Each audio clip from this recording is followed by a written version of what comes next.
आज हम पढ़ने वाले हैं चैप्टर 4 के फर्स्ट डेरिवेशन जिसका नाम है बायो-सैवर्ट लॉ। ठीक है, बायो-सैवर्ट लॉ को समझने से पहले हमको ऑस्टर्ड एक्सपेरिमेंट पता होना चाहिए। ठीक है, ऑस्टर्ड द्वारा एक एक्सीडेंटली किया गया एक्सपेरिमेंट किया था वो देखना। ठीक है, ऑस्टर्ड ने क्या किया था, ऑस्टर्ड ने एक सर्किट में करंट फ्लो कराई थी और उसके सामने क्या रखा था, एक कंपास रखा था। ठीक है, जब उसने उस सर्किट में करंट को फ्लो कराया तो उसने देखा कि मैग्नेट में क्या हुआ था, डिफ्लेक्शन हुआ था। ठीक है, उस एक्सपेरिमेंट से उन्होंने बताया था हमको कि जब भी हम किसी सर्किट में करंट को फ्लो करते हैं तो उसमें क्या प्रोड्यूस हो जाती है, मैग्नेटिक फील्ड प्रोड्यूस हो जाती है। ठीक है, इतना तो ऑस्टर्ड ने बताया था, पर ऑस्टर्ड ने ये नहीं बताया था कि वो मैग्नेटिक फील्ड कितनी प्रोड्यूस होगी।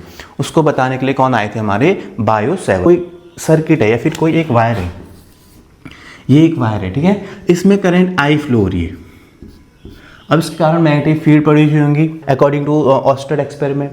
अब वो कितनी हुई उसको किसने एक्सप्लेन किया, बायो-सैवर्ट ने एक्सप्लेन किया। तो हम क्या करते हैं, एक करंट कैरिंग वायर है जिसमें आई करंट फ्लो हो रही है, मैंने एक पॉइंट पी पे क्या निकालना है, मैग्नेटिक फील्ड की इंटेंसिटी निकालनी है। ठीक है, मैं क्या करता हूँ, इसकी इस एक पॉइंट छोटा सा लेंथ एलिमेंट लेता हूँ जिसका नाम मैंने DL दे दिया और यहाँ से मैंने क्या कर दिया, इनको ज्वाइन कर दिया। ठीक है, इस डिस्टेंस को मैंने मान लिया R। इस पॉइंट से इस पॉइंट की डिस्टेंस कितनी है हमारे पास, R है। ठीक है, एक स्ट्रेट लाइन खींचना ऐसे। ठीक है, इसकी डिस्टेंस कितनी है हमारे पास, R है। और ये पॉइंट P इस वायर से कितना एंगल बना रहा है, थीटा एंगल बना रहा है। ठीक है, इतना समझ में आ गया फिगर। एक वायर है जिसमें आई करंट फ्लो हो रही है, हमने छोटा सा लेंथ एलिमेंट लिया जिसका नाम है DL और एक पॉइंट P था जहाँ पे हमको मैग्नेटिक फील्ड की इंटेंसिटी निकालनी थी और इसकी डिस्टेंस यहाँ से कितनी थी, R थी।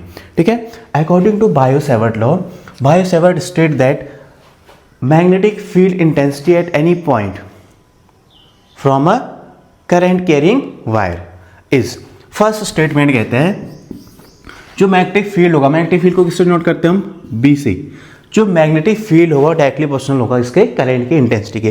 जितनी ज़्यादा मैंने करंट बढ़ाई उतनी मैग्नेटिक फील्ड क्या होगी, बढ़ेगी। मैंने 1 एम्पियर करंट दिया तो मैग्नेटिक फील्ड कम बनी होंगी, मैंने बहुत ज़्यादा करंट दे दिया तो मैग्नेटिक फील्ड क्या होगी, बढ़ जाएगी। तो फर्स्ट हो जाएगा magnetic field is directly proportional to current, जितनी करंट बढ़ेगी उतना मैग्नेटिक फील्ड बढ़ेगा। इसको मैंने इक्वेशन फर्स्ट कह दिया। ठीक है, इनकी सेकेंड स्टेटमेंट थी जो मैग्नेटिक फील्ड होगा वो डायरेक्टली प्रोपोर्शनल होगा इसके लेंथ एलिमेंट के। अगर मेरे पास इतनी वायर है, इसमें करंट फ्लो कराऊंगा तो मैग्नेटिक फील्ड कितनी बनेगी, इतनी, इसके चारों। अगर मैं इतनी वायर ले ली पूरी तो मैग्नेटिक फील्ड इतनी इतनी बनी। अगर मेरे पास इतनी लंबी वायर होती तो मैग्नेटिक फील्ड पूरे में बनती ना। तो जितनी लेंथ बढ़ेगी उतना ही क्या बनेगा, मैग्नेटिक फील्ड बनेगा। ठीक है, तो सेकेंड इक्वेशन बनेगी B directly proportional to DL। Third one ये कहते हैं कि अगर एंगल, इसका एंगल कितना है, थीटा, तो जो मैग्नेटिक फील्ड होगा B directly proportional to sine theta के। ठीक है, साइन थीटा कंपोनेंट के डायरेक्टली प्रोपोर्शनल होता है। ये इक्वेशन थर्ड थी। लास्ट ये कहते हैं कि जितनी डिस्टेंस तो B direct inversely proportional to 1/r², equation number fourth.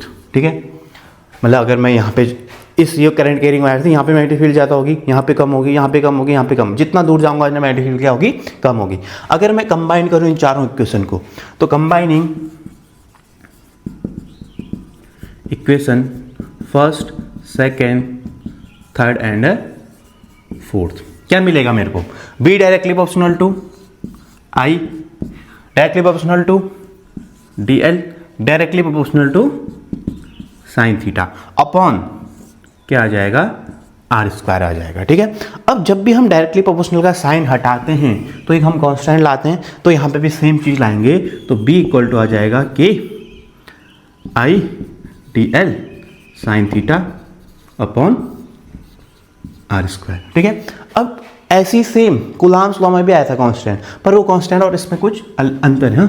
इसको भी हम क्या कहते हैं, परमिटिविटी ऑफ फ्री स्पेस, और इसकी वैल्यू होती है हमारे पास μ0/4 पाई के इक्वल, और इसको अगर सिंप्लीफाई करते हैं तो 10⁻⁻7 आंसर आता है। ठीक है, तो B इक्वल टू अब क्या हो जाएगा फिर, μ0/4 पाई और इसको ऐसे रख दो I DL sign theta upon R²।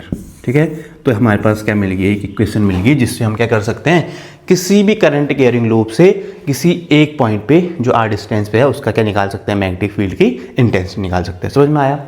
I hope समझ में आया।